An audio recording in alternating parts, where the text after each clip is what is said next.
Hi everyone. So in the last class we discussed about the software models. In this class we can continue with the same. So in the last class we have discussed about rapid up model, increment development model and also prototype models. We all know that these are like a traditional software systems. ಇದನ್ನೇನಂತ ನಾವು ಕರಿಬಹುದು ಅಂತಂದ್ರೆ traditional software system ಅಂತ ಕರಿಬಹುದು. ಏನಕ್ಕೆ ಅಂತಂದ್ರೆ traditional approach ಅಂದರೆ ಇವಾಗ ಹಿಂದೆ ಮಾಡ್ಕೊಂಡು ಬಂದಿರೋ ಫಾಲೋ ಮಾಡ್ತಿರೋ ರೂಲ್ಸನ್ನೇ ಇವಾಗೂ ಮಾಡ್ತಿದ್ದಾರೆ ಅಂತಂದರೆ ಅದನ್ನು ನಾವು ಟ್ರೆಡಿಷನಲ್ ಅಪ್ರೋಚ್ ಅಂತ ಕರಿತೀವಿ. ಫಾರ್ ಎಕ್ಸಾಂಪಲ್ ಇನ್ನೂ ಕ್ಲಿಯರಾಗಿ ಹಂಗೆ ಹೇಳಬೇಕಂದ್ರೆ ಇವಾಗ ದೀಪಾವಳಿ ಇಸ್ ಎ ಫೆಸ್ಟಿವಲ್. ಯಾಕೆ ನಾವು ಸೆಲೆಬ್ರೇಟ್ ಮಾಡ್ತಿದ್ದೀವಿ? ಹಿಂದೆ ಟ್ರೆಡಿಷನಲಿಂದನೂ ಮಾಡ್ಕೊಳ್ತಾ ಬಂದಿದ್ದಾರೆ, ಸೊ ಅದನ್ನು ಮಾಡ್ತೀವಿ. ಬಟ್ ಅವಾಗ ಮಾಡ್ತಾ ಇದ್ದಿದ್ದ ಫೆಸ್ಟಿವಲ್ಗೂ ನಾವು ಇವಾಗ ಮಾಡ್ತಾ ಇರೋ ಫೆಸ್ಟಿವಲ್ಗೂ ಸಮ್ ಡಿಫ್ರೆನ್ಸಸ್ ದೇ. ಡಿಫ್ರೆನ್ಸ್ ಇದ್ರೂ ಕೂಡ ನಾವೇನಂತ ಕರಿತೀವಿ ಅದನ್ನ ಅಂದರೆ ಟ್ರೆಡಿಷನಲ್ಸ್ ಅಂತ ಕರಿತೀವಿ. ಸೊ ಆ ಟ್ರೆಡಿಷನಲ್ ಅಪ್ರೋಚ್ ಥರನೇ ಇಷ್ಟು ದಿನ ನಾವು ಅಂದರೆ ನೆಕ್ಸ್ಟ್ ಕ್ಲಾಸ್ ಮತ್ತು ಹಾಗೆ ಹಿಂದಿನ ಕ್ಲಾಸಲ್ಲಿ ಟ್ರೆಡಿಷನಲ್ ಅಪ್ರೋಚ್ ಆಗಿ ಯಾವ್ಯಾವ ಸಾಫ್ಟ್ವೇರ್ನ ನಾವು ಯೂಸ್ ಮಾಡಿದ್ವಿ ಅನ್ನೋದನ್ನು ನೋಡಿದ್ವಿ. ಸೊ ಇವತ್ತಿನ ಕ್ಲಾಸಲ್ಲಿ ಸ್ಪೈರಲ್ ಮಾಡೆಲ್ನ ನೋಡೋಣ.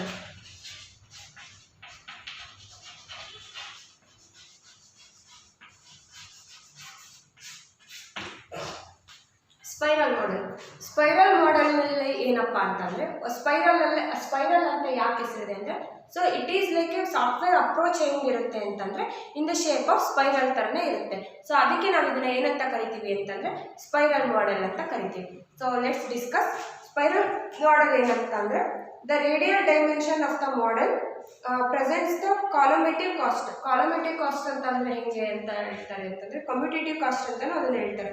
ಹೆಂಗೆ ಅಂತಂದರೆ ನಾವು ಯಾವುದ್ರ ಮೇಲೆ ಪ್ರೋಟೋಟೈಪ್ನ ರೆಡಿ ಮಾಡ್ತೀವಿ ಅನ್ನೋದ್ರ ಮೇಲೆ ಸ್ಪೈರಲ್ ಮಾಡೆಲ್ ಮ್ಯಾಟ್ರ್ ಆಗುತ್ತೆ. Each path around the spiral is indicative of increased cost. ಒಂದು ಸ್ಪೈರಲ್ ರಫ್ ಎಕ್ಸಾಂಪಲ್ ನಾನು ಬರೆಯೋದಾದರೆ ಸೊ ಇದು ಒಂದು ಸ್ಪೈರಲ್ ಅಂತ ಅಂದ್ಕೊಳ್ಳಿ. ಈ ಒಂದು ಸ್ಪೈರಲ್ಗೂ ಮತ್ತು ನೆಕ್ಸ್ಟ್ ಸ್ಪೈರಲ್ಗೂ ಕಾಸ್ಟ್ ಏನಾಗುತ್ತೆ ಅಂತಂದರೆ ಜಾಸ್ತಿ ಹಾಕ್ಕೊಳ್ತಾ ಹೋಗುತ್ತೆ. So the angular dimension represents the ಅದಕ್ಕೂ ಮುಂಚೆ ಸೊ ಸ್ಪೈರಲ್ ಮಾಡೆಲ್ ಹೆಂಗಿರುತ್ತೆ ಅನ್ನೋದನ್ನ ಶೋ ಮಾಡೋಣ.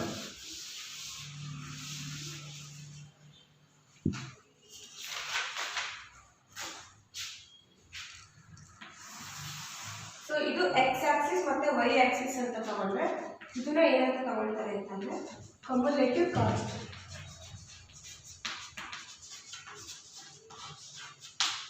ಅದೇನು ಕಮ್ಯುಲೇಟಿವ್ ಕಾಸ್ಟ್ ಅಂತ ತಗೊಂಡ್ರೆ ಒಂದು ಎಕ್ಸ್ ಆಕ್ಸಿಸ್ ಮತ್ತು ವೈ ಆಕ್ಸಿಸ್ ಆಗಿ ಡಿವೈಡ್ ಮಾಡ್ಕೊಳ್ತಾರೆ. ಫಸ್ಟ್ ಎಲ್ಲಿಂದ ಸ್ಟಾರ್ಟ್ ಆಗುತ್ತೆ ಅಂದರೆ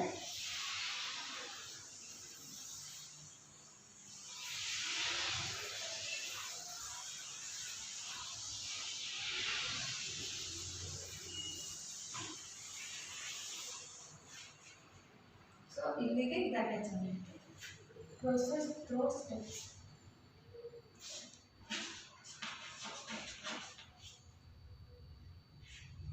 ಇದೇನಾಗುತ್ತಂದರೆ ಇವ್ಯಾಲ್ಯೂಯೇಟಿವ್,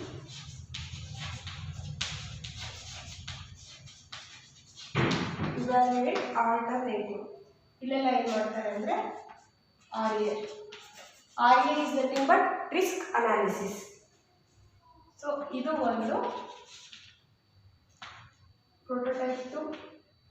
ಇಲ್ಲೇನು ಮಾಡ್ತಾರೆ ಅಂತಂದರೆ ಇದು ಕೂಡ ರಿಸ್ಕ್ ಅನಾಲಿಸಿಸು. ಇದು ಒಂದು prototype 1, prototype 2,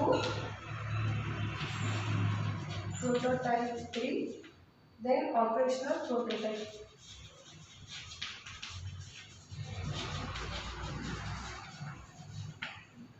Operational prototype. ಇಲ್ಲಿ ಏನು ಮಾಡ್ತಾರೆ ಅಂದರೆ ಸಿಮ್ಯುಲೇಷನ್ನು, ಮಾಡೆಲ್ಸು, ದೆನ್ ಬೆಂಚ್ ಮಾರ್ಕ್ಸ್. ಇಲ್ಲಿ software requirement, software product design, ಇಲ್ಲಿ detail design.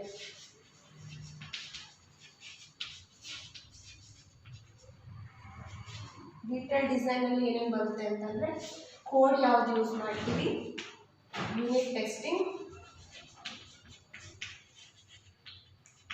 Integration testing, acceptance testing,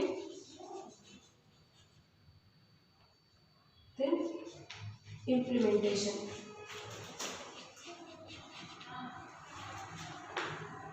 so ಇದಿಷ್ಟು ಇಲ್ಲಿ ಬರುತ್ತೆ. ನೆಕ್ಸ್ಟು ಇಲ್ಲೇನೇನು ಬರುತ್ತೆ ಅಂತಂದರೆ ಡಿಸೈನ್ ಆ್ಯಂಡ್ ವ್ಯಾಲಿಡೇಷನ್. ಇಲ್ಲಿ ಡಿಸೈನ್ ಆ್ಯಂಡ್ ವ್ಯಾಲಿಡೇಷನ್ ಪಾರ್ಟ್ ಬರುತ್ತೆ. ಇಲ್ಲಿ ಇಂಟಿಗ್ರೇಷನ್,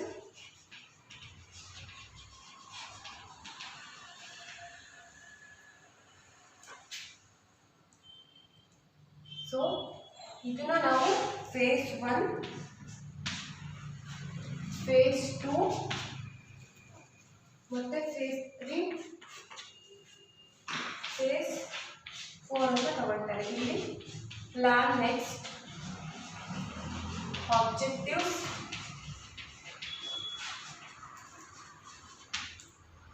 ಇಲ್ಲಿ ಡೆವಲಪ್ಮೆಂಟ್,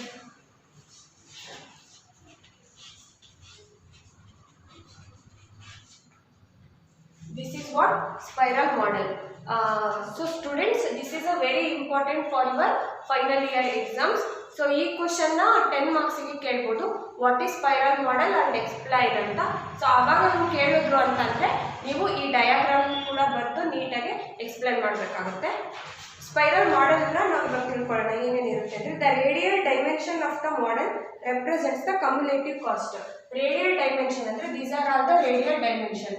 ಈ ರೇಡಿಯಲ್ ಡೈಮೆನ್ಷನ್ ಏನು ಇದನ್ನು ಮಾಡುತ್ತೆ ಅಂದರೆ ಕಮ್ಯುಲೇಟಿವ್ ಕಾಸ್ಟ್ ಹೆಂಗೆ ಇನ್ಕ್ರೀಸ್ ಆಗುತ್ತೆ ಒಂದು ಸ್ಪೈರಲ್ ಮಾಡೆಲ್ ಟು ಅನದರ್, ಅಂದರೆ ಒಂದು ರೇಡಿಯಲ್ ಕರ್ವ್ಗೂ ನೆಕ್ಸ್ಟ್ ರೇಡಿಯಲ್ ಕರ್ವ್ಗೂ ಕಾಸ್ಟ್ ಹೆಂಗೆ ಎಫೆಕ್ಟ್ ಆಗುತ್ತೆ ಅನ್ನೋದನ್ನ ಸ್ಪೈರಲ್ ಮಾಡೆಲ್ನಲ್ಲಿ ರೆಪ್ರೆಸೆಂಟ್ ಮಾಡುತ್ತೆ. The angular dimension represent the process made in the completing each cycle. Angular curve ಅಂತ ಅಂದರೆ ರೀಸನ್ ಆದರೆ ಆಂಗ್ಯುಲರ್ ಕರ್ವ್ ಒಂದು ಪ್ರೊಸೆಸ್ ಕಂಪ್ಲೀಟ್ ಆಗೋಕ್ಕೆ ಏನೆಲ್ಲ ಸ್ಟೆಪ್ಸು ಮತ್ತು ಪ್ರೊಸೀಜರ್ ಇರುತ್ತೆ ಅನ್ನೋದನ್ನು ಆಂಗ್ಯುಲರ್ ಕರ್ವು ಎಕ್ಸ್ಪ್ಲೈನ್ ಮಾಡುತ್ತೆ.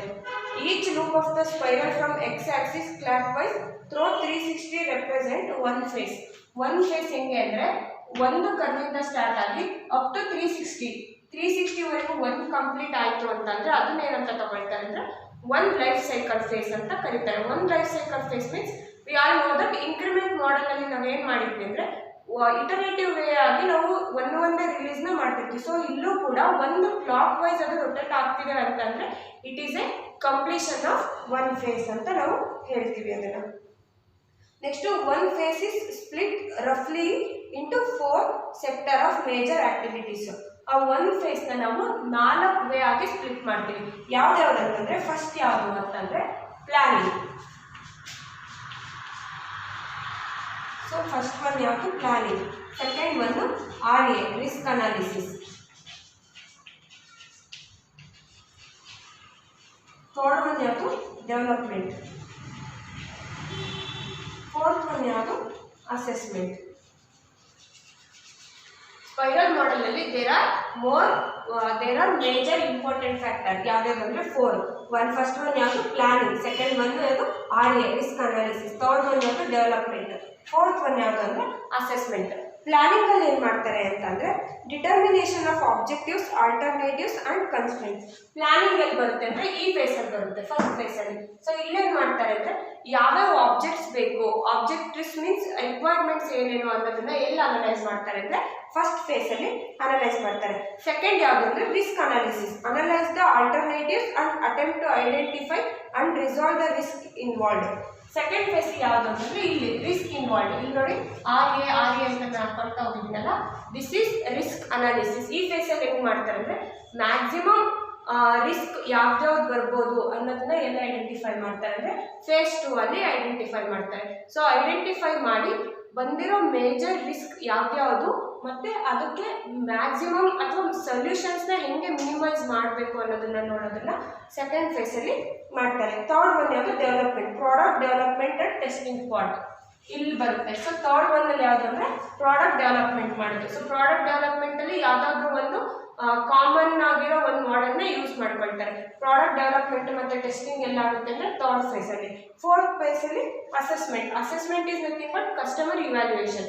ಕಸ್ಟಮರ್ ಇವ್ಯಾಲ್ಯೂಯೇಷನ್ ಅಂದರೆ ಇವಾಗ ನಾವು ರ್ಯಾಪಿಡ್ ಮಾಡೆಲಲ್ಲಿ ಅಥವಾ ಪ್ರೋಟೋಟೈಪ್ ಮಾಡೆಲಲ್ಲಿ ನೋಡಿದ್ವಿ ಕಸ್ಟಮರ್ ಇವ್ಯಾಲ್ಯೂಯೇಷನ್ಸ್ ಅಂತ. ಹೆಂಗೆ ಅಂದರೆ ಆ ಫೈನಲ್ ಪ್ರಾಡಕ್ಟ್ ಆಯಿತು ಅಂದ ತಕ್ಷಣ ಕಸ್ಟಮರಿಗೆ they give it to the customer. So ಆ customer is it a useful software or is it a useful product ಅನ್ನೋದನ್ನ ನೋಡಿ ಇವ್ಯಾಲ್ಯೂಯೇಟ್ ಮಾಡ್ತಾರೆ. ಇವ್ಯಾಲ್ಯೂಯೇಟ್ ಮಾಡಿ ಇನ್ ಕೇಸ್ ಅದರಲ್ಲಿ ಏನಾದರೂ ರಿಸ್ಕ್ ಇತ್ತು ಅಂದರೆ again it goes to the first phase ಏನೋ ಆಬ್ಜೆಕ್ಟಿವ್ಸ್ ಆಗಿರ್ಬೋದು, ಕಮ್ಯುಲೇಟಿವ್ ಆಗಿರ್ಬೋದು, ಅದೆಲ್ಲ ಡಿಸ್ಕಸ್ ಮಾಡುತ್ತೆ. ಸೊ ನೆಕ್ಸ್ಟ್ ಫೇಸ್ ಮತ್ತೆ risk analysis. During the first phase planning is perform, risk are analysed, prototypes are build and customer evaluate the prototype. First phase ಅಲ್ಲಿ ಏನ್ ಮಾಡ್ತಾರೆ ಅಂತ ಅಂದ್ರೆ ಪ್ಲಾನಿಂಗ್ ಮಾಡ್ತಾರೆ. ಸೊ ಪ್ಲಾನಿಂಗ್ ಆದ ನೆಕ್ಸ್ಟ್ ಏನ್ ಮಾಡ್ತಾರೆ, ಈ ತರದ್ ಇವಾಗ ನಾವೇನೋ ಒಂದು ಹೋಮ್, ಫಾರ್ ಎಕ್ಸಾಂಪಲ್ ಒಂದು ಹೋಮ್ ಕನ್ಸ್ಟ್ರಕ್ಷನ್ ಸ್ಟಾರ್ಟ್ ಮಾಡಿದೀವಿ ಅಂತಂದ್ರೆ ಸೊ ನಮಗೆ ಗೊತ್ತಿರುತ್ತೆ ಇಷ್ಟೇ ಬಜೆಟ್ ಆಗಬೇಕು, ಈ ತರ ಇನ್ ಕೇಸ್ ಜಾಸ್ತಿ ಬಜೆಟ್ ಆಯಿತು ಅಂತಂದ್ರೆ ಏನು ಮಾಡೋದು, ಏನೆಲ್ಲ ಪ್ರಾಬ್ಲಮ್ ಬರ್ಬೋದು. ಸೊ ಆ ಥರ ಸಾಫ್ಟ್ವೇರ್ ಅಲ್ಲೂ ಸ್ಪೈರಲ್ ಮಾಡೆಲ್ ಅಲ್ಲೂ ಕೂಡ ಪ್ಲಾನ್ನ ರೆಡಿ ಮಾಡ್ತಾರೆ, ರಿಸ್ಕ್ ಏನೇನು ಬರ್ಬೋದು ಅನ್ನೋದನ್ನು ಅನಲೈಸ್ ಮಾಡ್ತಾರೆ, ಪ್ರೋಟೋಟೈಪ್ನ ಬಿಲ್ಡ್ ಮಾಡ್ತಾರೆ. Prototype is nothing but engineer ಹತ್ರ ರಫ್ ಸ್ಕೆಚ್ ಅಂತ ಹಾಕ್ತೀವಿ ಅಲ್ವಾ, ಫೈನಲ್ ಆಗಿ ನಮ್ಮ ಮನೆ ಈ ಥರ ಬರುತ್ತೆ ಅಂತ.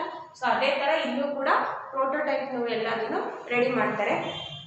ಅದಾದಮೇಲೆ customer evaluate the prototypes. During the second phase more refined prototype is build, requirements are documented and validated. Second ಒಳಗೆ ಮೋರ್ ರಿಫೈನ್ಡ್ ಮೀನ್ಸ್ ಫಸ್ಟ್ ಫೇಸಲ್ಲಿ ಆಲ್ರೆಡಿ ಈ ಥರ ರಿಸ್ಕ್ ಯಾವ್ದು ಬರುತ್ತೆ ಅಂತ ಹೇಳಿರ್ತಾರಲ್ವಾ. ಸೊ ಸೆಕೆಂಡ್ ಫೇಸಲ್ಲಿ ಆ ಥರ ರಿಸ್ಕ್ ಬಂದರೆ ಏನು ಮಾಡಬೇಕು, ಸೊ ಅದನ್ನು ಹೆಂಗೆ ಅನಲೈಸ್ ಮಾಡಬೇಕು, ಮತ್ತು ಆ ಪ್ರೋಟೋಟೈಪ್ನ ಹೆಂಗೆ ಇನ್ನೂ ರೀಡಿಫೈನ್ ಮಾಡಬೇಕು ಅನ್ನೋದನ್ನು ಸೆಕೆಂಡ್ ಫೇಸಲ್ಲಿ ಮಾಡಿರ್ತಾರೆ. Third one and customer are involved. ಇದಾಯಿತು. By the time third face begins risk R non. Third face ಇವಾಗ ಫಸ್ಟ್ ಫೇಸ್ ಮತ್ತು ಸೆಕೆಂಡ್ ಫೇಸಲ್ಲಿ ಏನು ಮಾಡಿರ್ತಾರೆ ಅಂದರೆ ಯಾವ್ದ್ಯಾವುದು ರಿಸ್ಕ್ ಆಗಿರುತ್ತೆ ಅಥವಾ ಯಾವ್ದ್ಯಾವುದು ಎರರ್ ಬರುತ್ತೆ ಅನ್ನೋದನ್ನ ಎರಡೂ ಫೇಸಲ್ಲಿ ನಾವು ಅನಲೈಸ್ ಮಾಡ್ತಿರೋದ್ರಿಂದ ಥರ್ಡ್ ಫೇಸಲ್ಲಿ ಇದೇ ರಿಸ್ಕ್ ಬಂದಿರುತ್ತೆ ಅಂತ ಆಲ್ರೆಡಿ ನಮಗೆ ಅನಲೈಸ್ ಆಗಿರುತ್ತೆ. ಸೊ ಅದನ್ನ ಏನು ಹೇಳ್ತಿದ್ದಾರೆ ಅಂತಂದರೆ during the third phase already risk are well knowned, ಯಾವ್ಯಾವ ರಿಸ್ಕ್ ಬರುತ್ತೆ ಅನ್ನೋದು ನಮಗೆ ಆಲ್ರೆಡಿ ಗೊತ್ತಾಗಿರುತ್ತೆ. ಸೊ ಅವಾಗ ಏನು ಮಾಡ್ತಾರೆ ಅಂದರೆ somewhat traditional development approach is taken. So ಇಲ್ಲಿ ಕಂಪ್ಲೀಟ್ ಆಯಿತು ಅಂತಂದರೆ ಥರ್ಡ್ ಫೇಸಲ್ಲಿ ಏನು ಮಾಡ್ತಾರೆ ಅಂದರೆ ಟ್ರೆಡಿಷನಲ್ ಅಪ್ರೋಚಿಗೆ ಇಂಪ್ಲಿಮೆಂಟ್ ಮಾಡ್ಕೊಳ್ತಾರೆ. ಟ್ರೆಡಿಷನಲ್ ಅಪ್ರೋಚಿಗೆ ಹೆಂಗೆ ಇಂಪ್ಲಿಮೆಂಟ್ ಮಾಡ್ಕೊಳ್ತಾರೆ ಇನ್ ದ ಸೆನ್ಸ್ ಇವಾಗ ವಾಟರ್ಫಾಲ್ ಮಾಡೆಲ್ ಯೂಸ್ ಮಾಡ್ಕೋಬೋದು, ಪ್ರೋಟೋಟೈಪ್ ಮಾಡೆಲ್ನ ಯೂಸ್ ಮಾಡ್ಕೋಬೋದು, ಇನ್ಕ್ರಿಮೆಂಟ್ ಮಾಡೆಲ್ನ ಯೂಸ್ ಮಾಡ್ಕೋಬೋದು. ಸೊ ಹಾಗಿದ್ರೆ ನೀವು ಕೇಳ್ಬೋದು ಸ್ಪೈರಲ್ ಮಾಡೆಲ್ ಅಂತ ಅಂದ್ರೆ ಮಾಡೆಲ್ ಅದು. Yes, it is a model, but ಹೆಂಗೆ ಅಂತಂದರೆ first phase, second phase, third face ಅಂತ ಮಾಡ್ತಾರೆ. ಏನಕ್ಕೆ ಅಂತಂದರೆ ಓವರ್ ಆಲ್ ನಮಗೆ ಬರ್ತಿರೋ ಪ್ರಾಡಕ್ಟು ಅಕ್ಯುರೇಟ್ ಆಗಿ ಬರಬೇಕು ಅನ್ನೋದಿತ್ತು ಅಂತಂದರೆ ಮಾತ್ರ we go through with a spiral model. Third ಫೇಸಿಗೆ ಬಂದ ತಕ್ಷಣ ಯಾವುದಾದ್ರೂ ಒಂದು ಟ್ರೆಡಿಷನಲ್ ಮಾಡೆಲ್ನ ಯೂಸ್ ಮಾಡ್ಕೊಳ್ತಾರೆ. ಟ್ರೆಡಿಷನಲ್ ಮಾಡೆಲಲ್ಲಿ same again requirement analysis, design, integration and unit testing, integration and system testing, ಮತ್ತು ಆಪರೇಷನ್ ಆ್ಯಂಡ್ ಮೇಂಟೆನೆನ್ಸ್, ಈ ಥರ ಫೇಸ್ನ ನಾವು ಫೇಸ್ ಮಾಡಿರ್ತೀವಿ. ಸೊ ಅದೇ ಫೇಸಲ್ಲಿ ಏನಾಗುತ್ತೆ ಅಂತಂದರೆ ಕೋಡ್ ಥ್ರೋ ಔಟ್ ಹೋಗುತ್ತೆ. ಕೋಡಿಂಗಲ್ಲಿ ಫಸ್ಟ್ ರಿಕ್ವೈರ್ಮೆಂಟಲ್ಲಿ ಯಾವುದಾದ್ರು ರಿಕ್ವೈರ್ಮೆಂಟ್ ಅಂತ ಬಂದಿರುತ್ತಾ, ಸೊ ಅದನ್ನು ಮಾಡ್ತಾರೆ. ಅಗೇನ್ ಡಿಸೈನಿಗೆ ಬಂತು ಅಂದರೆ ಡೀಟೇಲ್ ಡಿಸೈನ್ ಆಗಿರ್ಬೋದು ಅಥವಾ ಡಾಕ್ಯುಮೆಂಟೇಷನ್ ಆಗಿರ್ಬೋದು, ಅದನ್ನು ಕಂಪ್ಲೀಟ್ ಮಾಡ್ತಾರೆ. ಯೂನಿಟ್ ಟೆಸ್ಟಿಂಗಲ್ಲಿ ಏನು ಮಾಡ್ತಾರೆ ಅಂತಂದರೆ ಒಂದು over all we all note that unit testing ಅಂದರೆ ಮಾಡಲ್ ವೈಸ್ ಟೆಸ್ಟ್ ಮಾಡ್ತಾರೆ. ನೆಕ್ಸ್ಟ್ ಏನು ಮಾಡ್ತಾರೆ operation and maintenance. Operation and maintenance is nothing but customer ಇವ್ಯಾಲ್ಯೂಯೇಷನ್ಗೆ ಕಳಿಸ್ತಾರೆ. The focus is the identification of the problem and classification of these into different level of risk.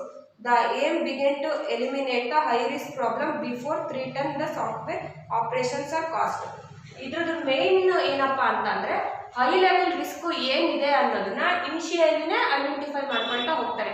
ಯಾಕಂದರೆ ಇವಾಗ first ಲೆವೆಲಲ್ಲಿ ನಮಗೆ ಇದೇ ಥರದ್ದು ಆ ರಿಸ್ಕ್ ಬರುತ್ತೆ ಅನ್ನೋದು ನಮ್ಗೆ ಗೊತ್ತಿರಲ್ಲ. ಸೊ ಇವಾಗ ಬಿಗಿನಿಂಗ್ ಒಳಗೆ ನಮ್ಗೆ ಇದೇ ಥರದ ರಿಸ್ಕ್ ಬರುತ್ತೆ ಅಂತ ಹೋದರೆ ಸಾಫ್ಟ್ವೇರ್ ಮುಂದೆ ಫೇಲ್ ಆಗೋಕ್ಕೆ ನಾವು ಚಾನ್ಸೇ ಕೊಡ್ತಿಲ್ಲ ಅನ್ನೋಂಗೆ ಅರ್ಥ. ಸೊ ಚಾನ್ಸ್ ಕೊಟ್ಟಿಲ್ಲ ಅಂತಂದರೆ ಹೆಂಗೆ ಹೇಳ್ತಾರೆ ಡೆವಲಪ್ಮೆಂಟ್ ಕಾಸ್ಟು ಕೂಡ ಒಂದು ಕಡೆ ಸೇವ್ ಆಗುತ್ತೆ ನಮಗೆ.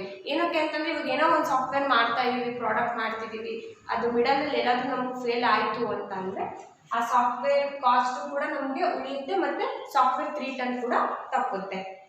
An important feature of spiral model is that each phase is completed with a review by the people concerned with the project.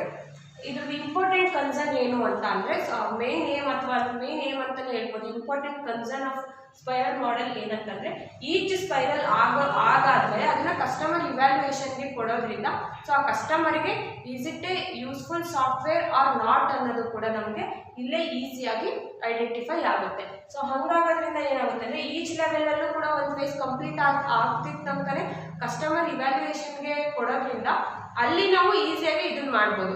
ಈ ಕಸ್ಟಮರಿಗೆ ಈ ಪ್ರಾಡಕ್ಟ್ ಇಷ್ಟ ಆಗ್ತಿದೆನೋ ಅಥವಾ ಇಲ್ವೋ ಅಂತ. ಇನ್ ಕೇಸ್ ಇಷ್ಟ ಆಗಿಲ್ಲ ಅಂದರೆ ನೆಕ್ಸ್ಟ್ ಫೇಸಲ್ಲಿ ಅದನ್ನು ಚೇಂಜ್ ಮಾಡಿಸ್ಬೋದು. ಅದೊಂದು ಸ್ಪೈರಲ್ ಮಾಡೆಲಿಂದ important aspect. Then the review consists of review of all product developed up to the point and include the plans for the next cycle. So ಯೂಸರ್ಗೆ ನಾವು ಅದನ್ನ ಯೂಸ್ ಮಾಡಿ ಅಂತ ಕೊಟ್ಟಾಗ ಆ ಫೇಸಲ್ಲಿ ಏನಿರುತ್ತೆ ಅಂತಂದರೆ ಅಲ್ಲಿವರೆಗೂ ಡೆವಲಪ್ ಮಾಡಿರೋ ಎಲ್ಲದನ್ನು ಕೊಟ್ಟಿರ್ತಾರೆ. ಅದ್ರ ಜೊತೆಗೆ ನೆಕ್ಸ್ಟ್ ಫೇಸ್ ಸೈಕಲಲ್ಲಿ ಏನೆಲ್ಲ ಇನ್ಕ್ಲೂಡ್ ಮಾಡಿದ್ದೀವಿ ಅನ್ನೋದನ್ನು ಕೂಡ ಹೇಳೋದ್ರಿಂದ ಈಸಿಯಾಗಿ ಕಸ್ಟಮರ್ ಏನು ಮಾಡ್ತಾನೆ ಅಂತಂದರೆ ಇವ್ಯಾಲ್ಯೂಯೇಟ್ ಮಾಡ್ತಾನೆ ಅದನ್ನು.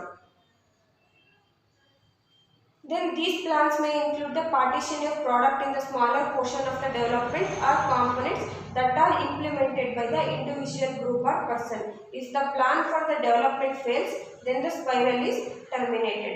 ಒಂದ್ಸಲ ಎಕ್ಸಿಕ್ಟೆಡ್ ಪ್ಲಾನ್ ಕೂಡ ಪ್ಲಾನಿಗೆ ತಕ್ಕಂಗೆ ನಾವು ಪ್ಲಾನ್ ಮಾಡಿಲ್ಲ ಅಂತಂದರೆ ಆ ಸ್ಪೈರಲ್ ಮಾಡೆಲ್ ಡಿಸೈನೇ ಫೇಲ್ ಆಗುತ್ತೆ. ಸೊ ಅವಾಗ ಹೆಂಗಾಗುತ್ತೆ ಅಂದರೆ ಓವರ್ ಆಲ್ ಪ್ರೋಸೆಸ್ ಫಸ್ಟಿಂದ ಆಗಿರೋದು ಕೂಡ ಎಲ್ಲೋ ಒಂದು ಕಡೆ ಏನಾಗುತ್ತೆ ಅಂತಂದರೆ ಸ್ಟಾಪ್ ಆಗಿಬಿಡುತ್ತೆ. So this is not the case. ಈ ಕೇಸ್ನ ನಾವು ಫೇಸ್ ಮಾಡೋದಕ್ಕೆ ಬಿಡಬಾರ್ದು. ಯಾಕಂದರೆ ಮಿಡಲಲ್ಲಿ ಹೆಂಗಾಗುತ್ತೆ ಅಂದರೆ ಯಾವುದೋ ಒಂದು ನಾವು ಪ್ರಾಡಕ್ಟ್ ಮಾಡ್ತಾ ಇರ್ತೀವಿ, ಮಿಡಲಲ್ಲಿ 2 ಫೇಸ್ ಆದ ತಕ್ಷಣ ಅದನ್ನು ಮಾಡ್ತಿದ್ದೀವಿ ಅಂದರೆ 2 ಫೇಸ್ನ ಕಂಪ್ಲೀಟ್ ಮಾಡೋಕ್ಕೆ ನಾವು ಇನ್ವೆಸ್ಟ್ ಮಾಡಿದಂಥ ಅಮೌಂಟು ಕೂಡ ಅಲ್ಲಿ ವೇಸ್ಟ್ ಆಗುತ್ತೆ.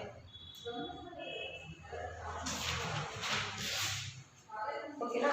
ಅಡ್ವಾಂಟೇಜಸ್, ಇದ್ರದ್ದು main advantages of spiral model. Spiral ಮಾಡೆಲಿಂದ ಅಡ್ವಾಂಟೇಜ್ ಹೇಳೋದಾದರೆ it is a wide range of option to accommodate the good future other life cycle model. Obviously comparatively other life cycle model compare ಮಾಡಬೇಕು ಅಂತ ಅನಿಸಿದ್ರೆ ರಿಸ್ಕ್ನ ನಾವು ಮೊದಲಲ್ಲೇ define ಮಾಡ್ತೀವಿ. ಯಾವ್ಯಾವ್ದು risk ಬರುತ್ತೆ ಅಂತ ಈಸಿಯಾಗಿ ಐಡೆಂಟಿಫೈ ಮಾಡೋದ್ರಿಂದ ಫೈನಲ್ ಪ್ರಾಡಕ್ಟ್ ಸಿಕ್ಕಾಗ ನಮಗೆ ಆಲ್ಮೋಸ್ಟ್ ನೋ ಎರರ್ಸ್ ಅಂತಲೇ ಇರುತ್ತೆ. ಆಮೇಲೆ ಪ್ರಾಡಕ್ಟು ಕೂಡ ಅಕ್ಯುರೇಟಾಗಿ ರೀಡಿಫೈನ್ಡ್ ಆಗಿ ನಮಗೆ ಸಿಕ್ಕಿರುತ್ತೆ. It becomes equivalent to other life cycle model in appropriate situation. One appropriate ಸಿಚುವೇಶನಲ್ಲಿ ಇದು equivalent to other approach model ಅಂತಲೇ ಹೇಳ್ಬೋದು. ಯಾಕಂದರೆ ಥರ್ಡ್ ಫೇಸಿಗೆ ಬಂದಾಗ ಏನಾಗುತ್ತೆ ಅಂತಂದರೆ ಪ್ರೀವಿಯಸ್ಲಿ ಐ ಟೋಲ್ಡ್ ಹೆಂಗಾಗಿರುತ್ತೆ ಅಂತಂದರೆ ಇವಾಗ ವಾಟರ್ಫಾಲ್ ಮಾಡೆಲ್ನೇ ಯೂಸ್ ಮಾಡ್ಕೋಬೋದು, ಪ್ರೋಟೋಟೈಪ್ ಮಾಡೆಲ್ನೇ ಯೂಸ್ ಮಾಡ್ಕೋಬೋದು. ಸರ್ಟನ್ ಲೆವೆಲಲ್ಲಿ ಅದು ಬೇಕಾಗಿರೋ ಪ್ರೋಟೋಟೈಪ್ ಮಾಡೆಲ್ನೇ ಯೂಸ್ ಮಾಡಿಕೊಂಡ್ರೂ ಕೂಡ it is differ from other models. Why? Because of ಇನ್ನು ಫಸ್ಟ್ 2 ಫೇಸಲ್ಲಿ ನಾವೇನು ಮಾಡಿರ್ತೀವಿ ಅಂತಂದರೆ ಅರ್ಲಿಯರ್ ಸ್ಟೇಜಲ್ಲಿ ಏನೇನು ಬೇಕೋ ಅದನ್ನೆಲ್ಲ ನಾವು ಅನಲೈಸ್ ಮಾಡ್ತಿರೋದ್ರಿಂದ ಥರ್ಡ್ ಫೇಸಲ್ಲಿ ಅದೇನಾಗುತ್ತೆ ಇಟ್ ಈಸ್ ಕ್ವೈಟ್ ಡಿಫ್ರೆಂಟ್ ಅಂತಲೇ ಹೇಳ್ಬೋದು. The risk analysis and validation steps eliminate the error in the early phase of the development. Risk analysis ಮತ್ತು ವ್ಯಾಲಿಡೇಷನ್ ಪ್ರೊಸೆಸ್ನ ನಾವು ಅರ್ಲಿಯರ್ ಸ್ಟೇಜಲ್ಲೇ ಮಾಡ್ತಿರೋದ್ರಿಂದ ಈ ಮಾಡೆಲಲ್ಲಿ ಏನಾಗುತ್ತೆ ಅಂತಂದರೆ ಈಸಿಯಾಗಿ ನಾವು ಎರರ್ಸ್ನ ಇನಿಷಿಯಲ್ ಫೇಸಲ್ಲೇ ನಾವು ರಿಮೂವ್ ಮಾಡ್ಬೋದು. ಸೊ ಇನ್ ದ ಇನಿಷಿಯಲ್ ಸ್ಟೇಜಲ್ಲೇ ಎರರ್ನ ನಾವು ಕಡಿಮೆ ಮಾಡ್ತಿದ್ದೀವಿ ಅಂತಂದರೆ at the end of obviously we expect A good product ಅಂತ ಹೇಳ್ಬೋದು. Spiral model has some of difficulties that need to be resolved before it can be universally applied life cycle model. ಅದೇ ಥರ advantage every model as a pros and pros ಅಲ್ವಾ. So ಅದೇ ಥರ spiral model ಕೂಡ disadvantages ಇದೆ. So disadvantage ಏನು ಅಂತಂದರೆ as early before I told ಏನಾಗುತ್ತೆ ಅಂತಂದರೆ ಇನ್ ಕೇಸ್ ಮಿಡಲಲ್ಲಿ ನಾವೆಲ್ಲಾದರೂ ಟರ್ಮಿನೇಟ್ ಮಾಡ್ತಿದ್ದೀವಿ ಅಂತ ಅಂದರೆ ಫಸ್ಟ್ 2 ಫೇಸ್ ಅಥವಾ ಥರ್ಡ್ ಫೇಸಲ್ಲಿ ಎಲ್ಲೋ ನಾವು ಟರ್ಮಿನೇಟ್ ಮಾಡಿದ್ವಿ ಇನ್ ಕೇಸ್ ನಮ್ಮ ಕೈ ಕಂಪ್ಲೀಟ್ ಮಾಡೋಕ್ಕಾಗಿಲ್ಲ ಅಂತ. ಆವಾಗ ಏನಾಗುತ್ತೆ ಅಂತ ಅಂದರೆ ಕಾಸ್ಟ್ನ ನಾವು ಇನ್ವೆಸ್ಟ್ ಮಾಡಿದ್ದಾಗಿದ್ದು ಆಗಿರ್ಬೋದು, ಅಥವಾ ಕರೆಕ್ಟಾಗಿ ನಾವು ಏನೋ ಮಾಡ್ತಿರೋದೇ ಸ್ಟಾರ್ಟಲ್ಲೇ ಎಲ್ಲೋ ಒಂದು ಕಡೆ ಡೌಟ್ ಇದೆ, ಅಥವಾ ನಾವು ಬಿಗಿನಿಂಗೇ ಏನೋ ರಿಕ್ವೈರ್ಮೆಂಟ್ಸ್ ಕರೆಕ್ಟಾಗಿ ಆಬ್ಜೆಕ್ಟಿವ್ಸ್ ಕ್ಲಿಯರ್ ಆಗಿಲ್ಲ ಅಂತ ಅಂದರೆ ಯೂನಿವರ್ಸಲಿ ಅಪ್ಲೈ ಮಾಡಿಬಿಡ್ತೀವಿ. ಅಂದರೆ ಒಂದು ಫೇಸ್ ಪೂರ್ತಿ ಅದೇ ಬಂದಿದೆ ಅಥವಾ ಕಸ್ಟಮರ್ ಇವ್ಯಾಲ್ಯೂಯೇಷನ್ಗೆ ಹೋದಾಗ ಅದು ಫೇಲ್ ಆಗ್ತಿದೆ ಅಂದರೆ it is a overall failure of a software ಅಂತಲೇ ನಾವು ಹೇಳ್ಬೋದು. These difficulties include lack of explicit process guidance determining the objective constraints alternatives relying on the risk assessment and expert and providing more flexibility than the required for many applications. So ಅದು ಒಂದೇ ಮಾಡೆಲ್ನ ಕೆಲವೊಂದು ಸಲ ಹೆಂಗೆ ಮಾಡ್ತಾರೆ ಅಂದರೆ spiral model ಒಂದನ್ನೇ ನಾವು built ಮಾಡ್ಕೊಳ್ಳೋದ್ರಿಂದ ಅದನ್ನು ಬಿಲ್ಟ್ ಮಾಡಿಕೊಂಡು ಮೋರೆವರ್ ನಾವು ಜಾಸ್ತಿನ ಯೂಸ್ ಮಾಡ್ಕೊಳ್ಳೋಂಗಿರುತ್ತೆ. ಬಟ್ ಈ ಕೇಸಲ್ಲಿ ಇಲ್ಲೇ ಫೇಲ್ ಆಗ್ತಿದೆ ಅಂತ ಅಂದರೆ ನಾವು ಅದನ್ನು ಮೋರೆವರ್ ಜಾಸ್ತಿ ಯೂಸ್ ಮಾಡಿಕೊಂಡಷ್ಟು ಇಲ್ಲಿ ಕಾಸ್ಟ್ ಕೂಡ ನಮಗೆ ಇನ್ಕ್ರಿಮೆಂಟ್ ಆಗ್ತಾನೆ ಇರುತ್ತೆ ಅಥವಾ ಇನ್ಕ್ರೀಸ್ ಆಗ್ತಾನೆ ಇರುತ್ತೆ. ಆ ಕೇಸಲ್ಲಿ spiral model is a disadvantage ಅಂತ ಹೇಳ್ಬೋದು. So these are the main models which are software models ಅಂತಲೇ ಹೇಳ್ಬೋದು. ಸೊ ಇವಾಗ ಎಕ್ಸಾಮಲ್ಲಿ ಮೇನ್ ಇಂಪಾರ್ಟೆಂಟ್ ಆಗಿ ಯಾವ್ದು ಕೇಳ್ತಾರೆ ಅಂತಂದರೆ 10 ಮಾರ್ಕ್ಸ್ ಕ್ವಶನಲ್ಲಿ ವಾಟರ್ಫಾಲ್ ಮಾಡೆಲ್ ಕೇಳ್ಬೋದು, ಅಥವಾ ಸ್ಪೈರಲ್ ಮಾಡೆಲ್ ಕೇಳ್ಬೋದು, ಇನ್ಕ್ರಿಮೆಂಟ್ ಮಾಡೆಲ್ ಕೇಳ್ಬೋದು, ಅಥವಾ ಪ್ರೋಟೋಟೈಪ್ ಮಾಡೆಲ್ ಕೇಳ್ಬೋದು. These are the 4 important models they asked in the exam for the 10 marks. ಅದನ್ನು ಬಿಟ್ಟರೆ ಇವಾಗ 5 ಮಾರ್ಕ್ಸ್ ಅಥವಾ 2 ಮಾರ್ಕ್ಸಿಗೆ ಆಗಿರ್ಬೋದು ಬಿಲ್ಡ್ ಆ್ಯಂಡ್ ಫಿಕ್ಸ್ ಮಾಡೆಲ್, ಬಿಗಿನಿಂಗಲ್ಲಿ ಮಾಡಿದಂಗೆ build and fix model is a 5 marks question, and rapid up RAD model ಅಂತ ಹೇಳಿದ್ವಲ್ಲ, rapid development application, these 2 questions asked for the 5 marks.